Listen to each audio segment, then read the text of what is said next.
Hi, good evening, friends. How are you? All I am very fine.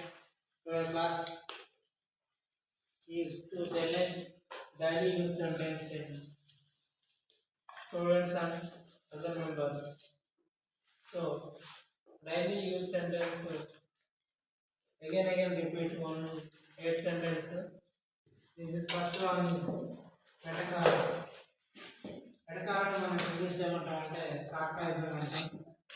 So మనం ఎవరినైనా మనకన్నా తక్కువ ఆస్తున్న వాళ్ళ మీద తక్కువ పేదరికం ఉన్న వాళ్ళు మనం ఏమంటాం వెటకారం చేస్తాం.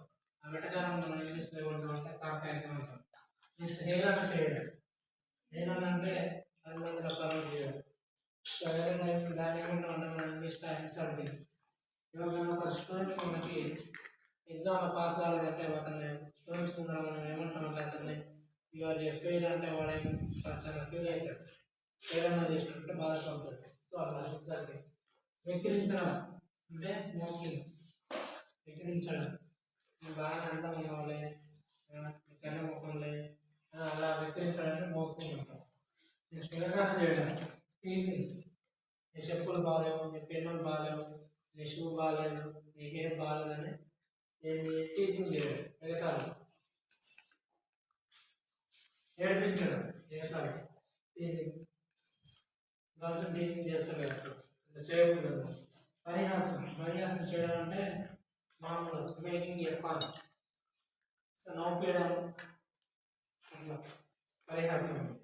తిట్టడం ఎవరైనా కోపం వచ్చినప్పుడు ఇంగ్లీష్లో ఏమైనా తిట్టడం స్కోల్డింగ్ అంటే తిట్టడం. వేస్ట్ పెట్టి మనం తిడతాం కదా అవునా. నెక్స్ట్ నిందించడం అంటే బ్లేమింగ్. ఒక వ్యక్తి తక్కువ చేయడానికి అతను చేసిందని బ్లేమ్ చేయడం. సో దొంగతనం జరిగినప్పుడు తీసిన వాడు మంచిగా ఉంటాడు, తీయవాడు నెట్టుతాడు. దాన్ని ఏమంటాం మనం బ్లేమింగ్ అంటాం. నెక్స్ట్ దెప్పిపోవడం అంటే సార్కాస్టిక్ టీజింగ్. అంటే డైరెక్ట్ ఒక వ్యక్తిని తిట్టకుండా మరో వ్యక్తి మీద వ్యక్తి తిట్టడాన్ని ఏమంటాం మనం దెప్పిపోవడం అంటాం. దాని ఇంగ్లీష్లో సార్కాస్టిక్ టీజింగ్ అంటాం.